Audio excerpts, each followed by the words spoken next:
और बेशर्मी के साथ आज भी बैठे हुए हैं और बार बार एक ही बात आ रही है, all India Buddhist forum, all India Buddhist forum, all India Buddhist forum. All India Buddhist forum क्या है? उसको तो ये कहना चाहिए all India money collection committee, all India money collection committee, all India money collection committee. और केवल एक ही धरने का नाम होना चाहिए, आओ पैसा दो जाओ, आओ पैसा दो जाओ। दूसरे लोग भाषण देते हैं, लामा सोचता है जब ऊपर आएगी तो कहेंगे हम तो शांतिपूर्वक बैठे हैं। भाषण उन्होंने दिया था, महापोथी मंदिर पर ब्राह्मणों ने कब्जा कर लिया, चलो उसे मुक्त कराना है, हिंदू घुस गए हैं, उन्हें वहाँ से भगाना है। लोगों को लगा ये जो बोल रहे हैं सही है। और इन्होंने एक बात और बोली, हम पहले आंदोलन की तरह से भागेंगे नहीं, हम पहले के आंदोलन की तरह से धोखा नहीं देंगे, हम तो आंदोलन में आर पार की लड़ाई लड़ेंगे।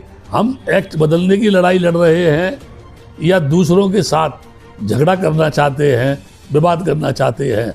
इससे ये हो रहा है कि एक तरफ ये ब्राह्मणों को या हिंदुओं को असभ्यता के भाषाओं को इस्तेमाल करके संबोधित करेंगे, तो वही दूसरी तरफ उनमें आक्रोश पैदा होगा के खिलाफ वो लामबंद होंगे, जो इधर लोगों को जोड़ेंगे वो उधर लोगों को जोड़ेंगे।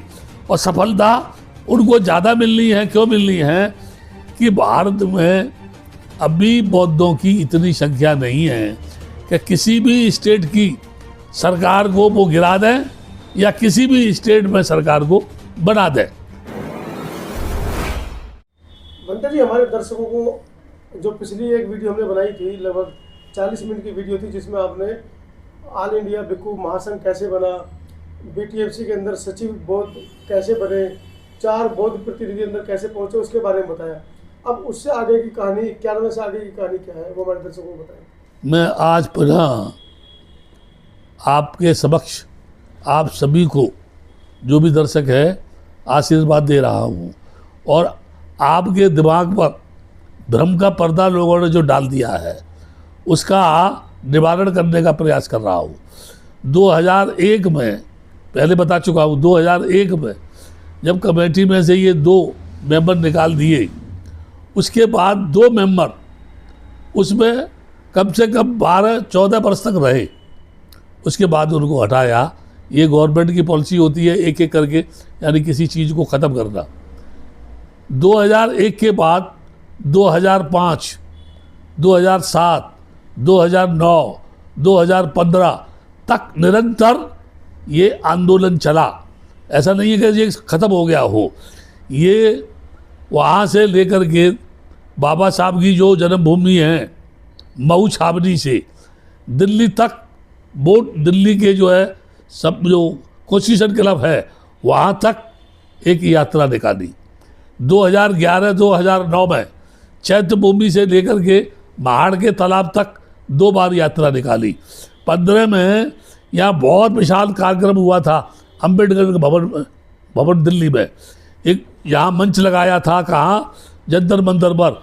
उसका सारा कार्य करने की जिम्मेदारी भिक्षु जो है थीरो ज्योति को भेजी गई थी। और उस समय पर लॉर्ड बुद्धा टीवी के लोगों ने बोला था, भद्दे जी हम भी सहयोग करेंगे, आप ये कार्यक्रम करो, लेकिन सारा बोझ थीरो ज्योति को उठाना पड़ा था।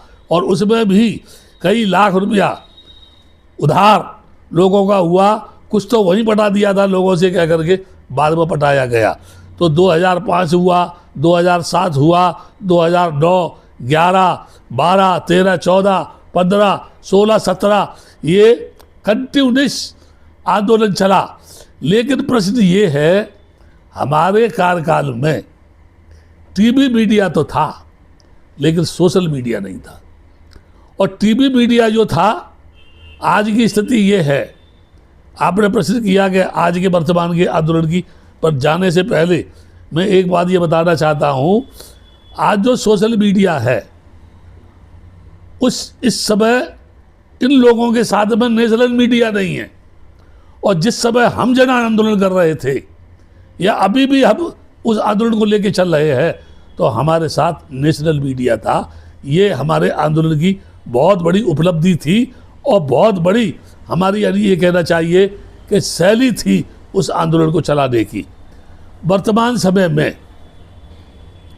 मेरे सुनने में आया, एक बार मेरी मुलाकात हुई, वहीं बुद्धगया में हुई, ये बुद्ध पूर्णिमा के दिन ही आकाश लामा से। मैं नहीं जानता कौन आकाश लामा था, लेकिन बाद में ये सुना कि प्रज्ञाशील साथ में है और वो चीफ एडवाइजर, वो जो एडवाइज़र है इसका, और बरास खरात वगैरह ये, और जो आवाज़ टीवी इंडिया का जो वो है अमन कांबड़े, ये सब थे। तो मेरे से बोले बत्ते जी हम ऐसा कर रहे हैं, हम ऐसा कर रहे हैं और बुद्धगया के आंदोलन को शुरू करने वाले हैं। मैंने बोला आप स्वतंत्र हैं, कर सकते हैं आप, मुझे मैं इसमें क्या एतराज़ करूँगा जो है। लेकिन जहाँ तक परिस्थिति ये है, मैं तो ऑलरेडी इसका अध्यक्ष हूँ और वर्तमान में ये आंदोलन जो चल रहा है इससे मैं जुड़ा हुआ हूँ, गवर्नमेंट के साथ पत्राचार है, आप देखना चाहते देख सकते हैं। खैर ये उस समय की बात है, 1 साल पहले की। हाँ ये पिछली साल की जी 12 फरवरी से जब इन लोगों ने धरना शुरू किया, उससे दिसंबर के महीने में मैं चीफ सेक्रेटरी जो अमृतलाल मीणा हैं, कभी जब सेक्रेटरी ये बुद्धिस्ट बना था प्रज्ञाशील, उस समय वो डीएम थे वहाँ के गया के, तो मैं उनसे मिलने के लिए गया। मैंने चलो उनको कम से कम है आशीर्वाद दे दूँ, और मुझे खुशी हुई कि आप जो है चीफ सेक्रेटरी हो गए यहाँ पर। कुछ समस्याएं थी जो मैंने ज्ञापन दिया था मुख्यमंत्री को कि उसमें जो है एक्ट में संशोधन किया जाए, और जो पुलिस है ये पुलिस व्यवस्था अच्छी हो, जिनका व्यवहार ठीक नहीं है। तीसरा, हर 3 वर्ष के बाद कमेटी चेंज होनी चाहिए जैसा कि एक्ट कहता है। तो इन सारी बातों को लेके मिलना था। उसके बाद मुझे डीएम से मिलना था, तो बिल मिला के मैं चला आया। उसके बाद कुछ इस बात को ही लेके हमारे मित्रगण ये चिल्लाती है मंच पर, बद्दे आनंद तो कभी पटना, कभी मुख्यमंत्री के पास, कभी चीफ सेक्रेटरी के पास, कभी डीएम से मिलता है, भागता फिरता है कि इसमें फिर से पदाधिकारी बन जाए।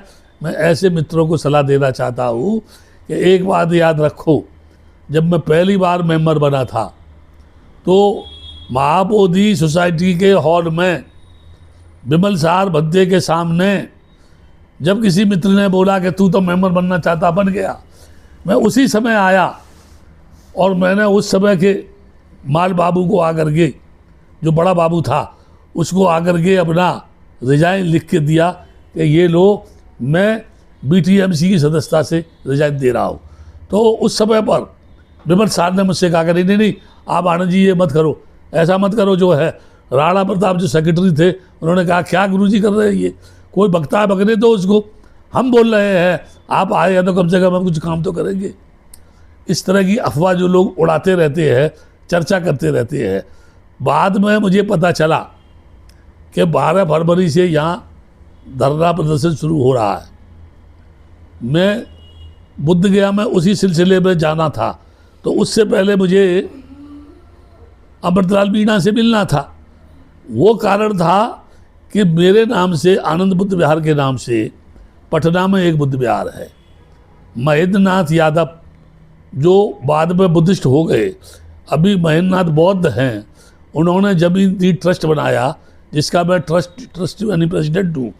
वो ज़मीन जो है उसमें आ रही है मेट्रो में, तो उस संबंध में उससे मिलने के लिए मैं गया। मैं देखो ये इतनी ज़मीन है, पहले सड़क भी ले चुके हैं ये इनकी ज़मीन से, अभी इनकी 2-3 दुकानें हैं, उसे छोड़ करके 5 इनकी जो है कट्ठा ज़मीन है, उसकी नाप तोल करके उसे निकाल करके हो सकता है तो ये निकाले, मेट्रो को ऐतराज़ नहीं है। उनसे मिलने के बाद 29 को जब मैं बुद्धगया गया तो मुझसे पहले 27 को ही इन लोगों को वहाँ से हटा करके दुमान के चौराहे पर पहुँचा दिया था। उस समय वहाँ के 2 पत्रकार मेरे पास आए सोशल मीडिया के, जिसमें एक का नाम था पवन चंचल और एक दूसरे थे। उन्होंने मेरे से आगे बात की तो बोले बत्ते जी इस आंदोलन के बारे में आप कुछ बताइए। मैंने बोला मैं देखिए ऐसा है, ये आंदोलन कर रहे हैं, बहुत खुशी की बात है, मुझे तो कोई ऐतराज़ नहीं है, कोई भी बुद्धगया इशू को लेकर के आंदोलन कर सकता है, ठीक है, लेकिन मेरा इनको समर्थन भी नहीं है। क्यों नहीं है कि मैं ऑलरेडी, जब मैं इसका अध्यक्ष हूँ तो फिर मैं जो है समर्थन करने का, इनको तो मेरे साथ आना चाहिए या मुझे इनके साथ जाना चाहिए, ये तो आप लोग ही विचार करो। मैंने उनको बताया कि सबसे पहले जो इनकी डिमांड है, जो इनका स्लोगन है, पहला स्लोगन, बुद्ध गया महाबोधि बिहार पर ब्राह्मणों ने कब्जा कर लिया है, उसे ब्राह्मणों के कब्जे से मुक्त कराना है, उसको हिंदुओं से मुक्त कराना है। हमारी मांग तो ये होनी चाहिए कि बुद्ध गया महाबोधि बिहार प्रबंधन एक्ट 1949 वो बौद्ध संस्कृति की रक्षा नहीं कर रहा है। वो महाबोधि टेम्पल का जो फिजिकल स्ट्रक्चर है उसकी देख रेख सही ढंग से नहीं कर पा रहा है। इस एक्ट के अनुसार उसके अंदर जितनी भी मूर्तियां थी उनकी सुरक्षा नहीं हो पा रही है, स्तूपों की सुरक्षा नहीं हो पा रही है। इसलिए हमारी ये डिमांड है, एक्ट ही ये कहता है कि हर 3 वर्ष के बाद बिहार सरकार एक कमेटी बनाएगी जो 3 वर्ष तक काम करेगी और उसमें से एक सेक्रेटरी होगा जो बुद्धिस्ट होगा। हम ये कहें कि इस एक्ट के अनुसार, जब एक्ट की ही बात को सरकार नहीं मान रही है, कम से कम 98 में पहली बार बुद्धिस्ट सेक्रेटरी बना, जब से अभी तक सेक्रेटरी बुद्धिस्ट बनता हुआ चला आ रहा है। तो इनका कहना कि ब्राह्मणों से मुक्त कराना है। हम एक्ट बदलने की लड़ाई लड़ रहे हैं या दूसरों के साथ झगड़ा करना चाहते हैं, विवाद करना चाहते हैं। इससे ये हो रहा है कि एक तरफ ये ब्राह्मणों को या हिंदुओं को असभ्यता के भाषाओं को इस्तेमाल करके संबोधित करेंगे, तो वही दूसरी तरफ उनमें आक्रोश पैदा होगा के खिलाफ वो लामबंद होंगे। ये इधर लोगों को जोड़ेंगे, वो उधर लोगों को जोड़ेंगे और सफलता उनको ज़्यादा मिलनी है। क्यों मिलनी है कि भारत में अभी बौद्धों की इतनी संख्या नहीं है कि किसी भी स्टेट की सरकार को वो गिरा दें या किसी भी स्टेट में सरकार को बना दें। मैं यहाँ ये इसलिए बोल रहा हूँ कि आंदोलन जो होता है, आंदोलन के अंदर वो जो बात हम कर रहे हैं, आज़ादी के आंदोलन में और इस आंदोलन में जमीन आसमां का अंतर है। वो हमारी देश की आज़ादी की लड़ाई थी, हमारे देश को गुलामी से मुक्त कराना था। उसमें कुर्बान होने की बात आ रही थी, मर मिटने की बात आ रही थी, उसमें लोग खड़े खड़े ही मर जाना चाहते थे। भगत सिंह ने बम डाला, चंद्रशेखर ने सल्फ गोली मारी, कितने लोग उसमें मारे गए। लेकिन ये तो एक्ट बदलने की बात है। एक्ट बदलने में इस तरह की उग्र भाषा को इस्तेमाल करना और लोगों के बीच में इस तरह से, यानी लोगों का संबोधन करना जैसे हम एक बहुत बड़ा विवाद खड़ा करने के लिए देश में जा रहे हैं, और इससे क्या दूसरे लोग भड़केंगे और वो लोग सुसंगठित हो जाएंगे। इसलिए मैंने उनको बोला कि आंदोलन करने वालों की भाषा पर लगाम होनी चाहिए। इनका मकसद एक्ट बदलने से होना चाहिए, इनकी बात सरकार से होनी चाहिए, इनकी बात कानूनी दायरे में होनी चाहिए, इनकी बात नैतिकता के दायरे में होनी चाहिए, इनकी बात वैधानिक दृष्टि से होनी चाहिए। इनको नेताओं से मिलना चाहिए, विरोध पक्ष के लोगों से भी मिलना चाहिए, कभी कभी मंत्रियों से भी मिलनी चाहिए, समय समय पर अपनी मीटिंग रखनी चाहिए, समय समय पर अपनी चर्चा भी करनी चाहिए। लेकिन कंटिन्यूस ये धरना जो चल रहा है, इसमें मेरी दृष्टि में जो कमियां हैं वो मैं कमियां बता रहा हूं। पहली बात तो ये है, आंदोलन हमने चलाया और हम चला रहे हैं। अभी भी हम ये बता चुके हैं कि हमारे ज़माने में सोशल मीडिया नहीं था। इस समय सोशल मीडिया पर खबर आते ही आग की तरह से पूरे देश भर में फैल गई कि महाबोधि मंदिर पर ब्राह्मणों ने कब्जा कर लिया, चलो उसे मुक्त कराना है, हिंदू घुस गए हैं, उन्हें वहाँ से भगाना है। लोगों को लगा ये जो बोल रहे हैं सही है, और इन्होंने एक बात और बोली, हम पहले आंदोलन की तरह से भागेंगे नहीं, हम पहले के आंदोलन की तरह से धोखा नहीं देंगे, हम तो आंदोलन में आर पार की लड़ाई लड़ेंगे।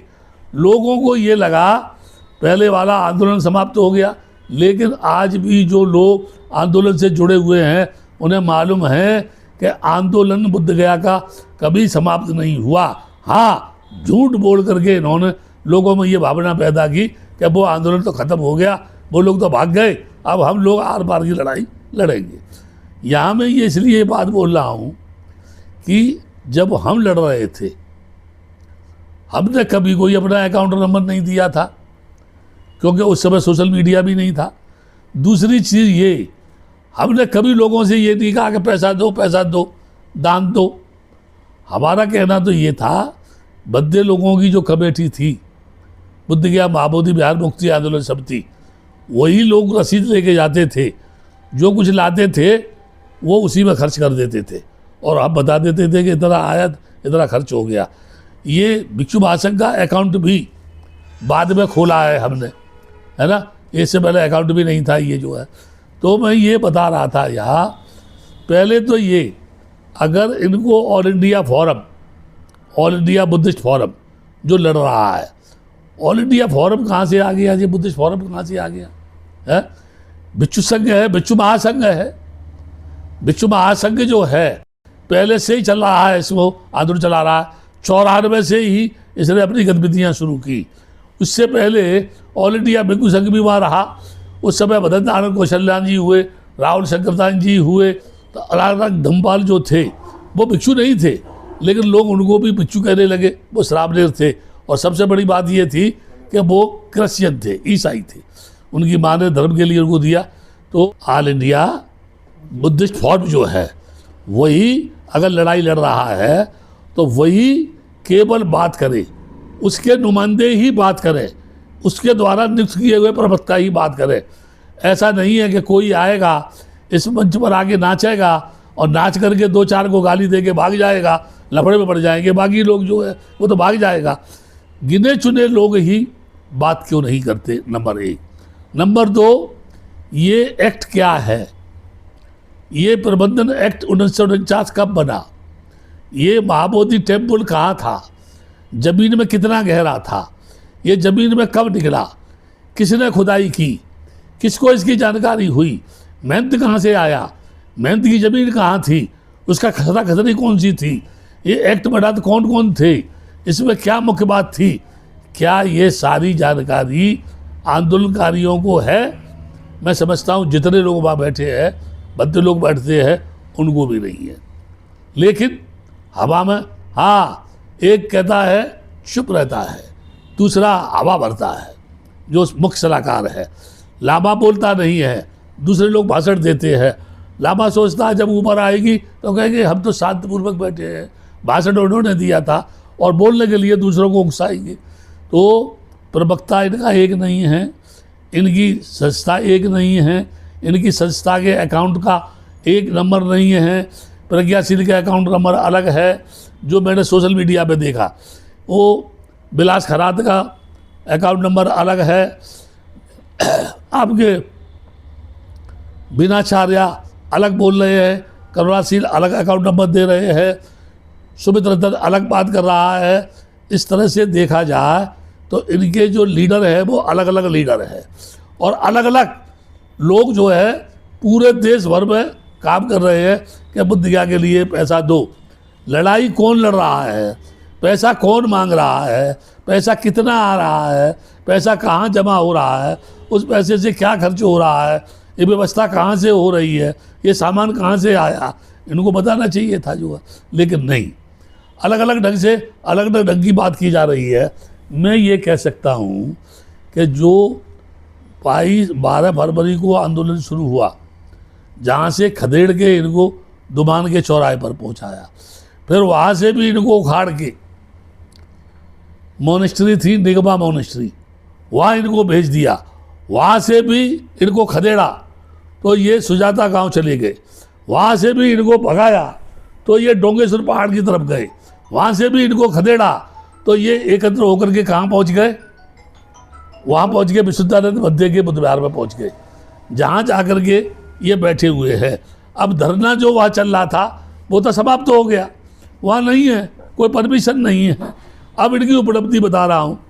पहली उपलब्धि ये कि बौद्ध भिक्षुओं की महाबोधि टेम्पल में पिटाई होना। दूसरी उपलब्धि ये कि इनके आंदोलन के माध्यम से जो बढ़िया उपलब्धि, बीनाचार्य जेल चला गया। तीसरी उपलब्धि ये, जो धरने पर बैठे थे उसे छुड़ाने क्यों नहीं जा रहे हैं। चौथी उपलब्धि ये, आपस में इनमें फूट पड़ गई, एक दूसरे को एक दूसरे को जो है आरोप प्रत्यारोप लगा रहे हैं। और सबसे बड़ी बात ये कि महिलाएं डोंगेश्वर में गई तो वहाँ ठुकाई हुई, महाबोधि मंदिर में गई वहाँ ठुकाई हुई। जब हम लोग आंदोलन कर रहे थे या आज तक हमारा रिकॉर्ड है, कभी किसी भी बंदे के ऊपर हाथ लगाया हो, कभी भी किसी महिला के साथ बदतमीजी की हो, कभी भी किसी भिक्षु को जेल भेजा गया हो। हाँ, ये तोहफा जो बाद में दिया गया था, 12 बंदे जेल भेजे गए थे, वो तो सोसाइटी के चक्कर में उनको भेजा गया था, कोई आंदोलन के चलते या उसकी वजह से नहीं भेजा गया था। तो मैं ये कह रहा हूँ, जो लोग अपने ही प्रवक्ता को छुड़ा नहीं सकते हैं, जो लोग इतनी घटना होने के बाद उसका हिसाब नहीं दे रहे हैं और बेशर्मी के साथ आज भी बैठे हुए हैं और बार बार एक ही बात आ रही है, all India Buddhist forum, all India Buddhist forum, all India Buddhist forum. All India Buddhist forum क्या है?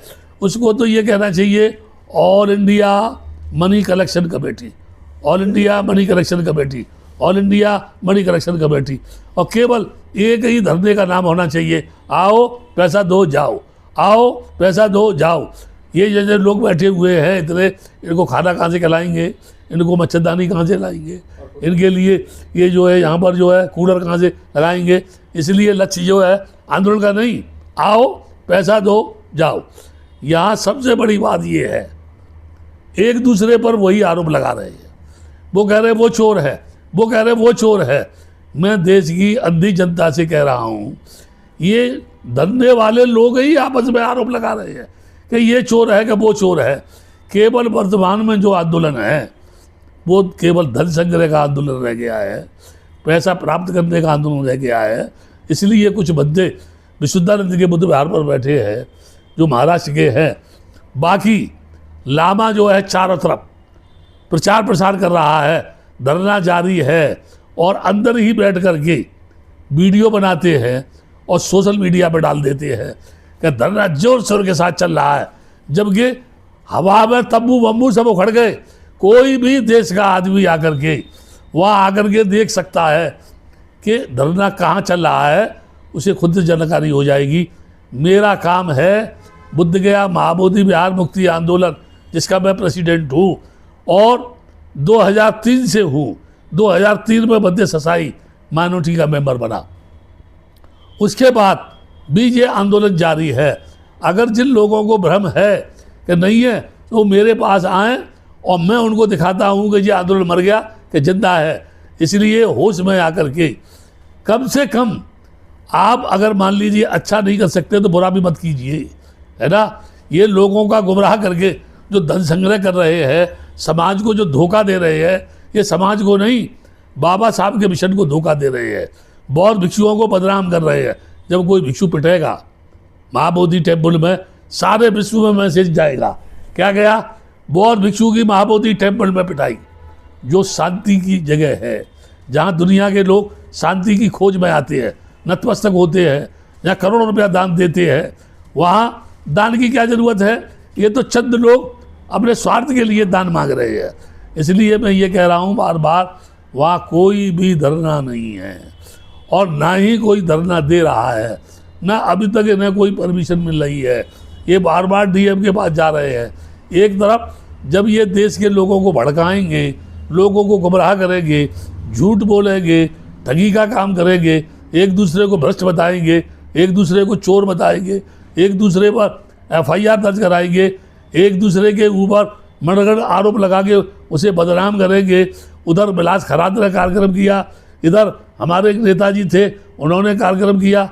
और हमारे देश में ऐसे भी बहुत से लोग हैं किसी ज़माने में जिन्होंने बोला, दिल्ली में बोला, बहुत सारे बंदे लोग जानते हैं कि 10 करोड़ बौद्ध बनाएंगे हम 25 तक। क्या उन्होंने 10,000 बौद्ध बनाए, 10 लाख बौद्ध बनाए, है ना। वो लोग बोल रहे हैं हम ये करेंगे, हम ये करेंगे। मैं कहता हूँ ये आंदोलन का डिवाइडेशन हो गया, और ऐसा डिवाइडेशन हो गया जैसे कोई मांस का लोथड़ा है, भूखे कुत्तों को मिल जाए तो एक दूसरे के उसको मांस को खींचेगा। एक मांस उधर खींच रहा है, एक इधर खींच रहा है, एक इधर खींच रहा है। तो आंदोलन को मांस का टुकड़ा मान लो, और जो अलग अलग लीडर बन के इसकी खींचातानी कर रहे हैं, वो जो मांस के लोथड़ों को अपनी तरफ खींच रहे हैं। कोई कहता है हम जलाएंगे। अभी पटना में भी एक जो है सभा होने वाली है, एक दिल्ली में हो गई है, एक नागपुर में हो गई है, एक और कहीं होगी। जगह जगह ये कर रहे हैं। अगर ये एक है तो एक जगह क्यों नहीं आ रहे हैं, एक मंच पर क्यों नहीं आ रहे हैं, अपने अकाउंट के बारे में बता नहीं रहे हैं, पैसे का ब्यौरा क्यों नहीं दे रहे हैं, उसका हिसाब क्यों नहीं दे रहे हैं, इनके प्रवक्ता नियुक्त क्यों नहीं किए हैं, इनके बोलने वाले जो है उनकी भाषा में विनम्रता क्यों नहीं आ रही है, क्या कारण है। ये लड़ाई गवर्नमेंट से लड़ रहे हैं या लोकल लोगों से लड़ रहे हैं या पूरे देश के लोगों से लड़ रहे हैं, कानून से लड़ रहे हैं, विधान से लड़ रहे हैं, नैतिकता से लड़ रहे हैं, किस आधार पर लड़ रहे हैं।